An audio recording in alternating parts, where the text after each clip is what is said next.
So after a long wait, the Stratos 200 is finally here. Can't wait to get it flying.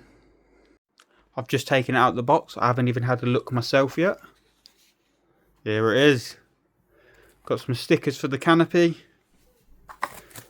Got the main frame itself. And all the electronics. Got a manual. Got the skids, tail blades.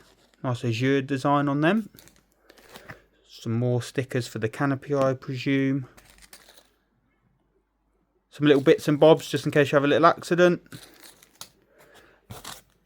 Got a little blade caddy. Looks quite cute.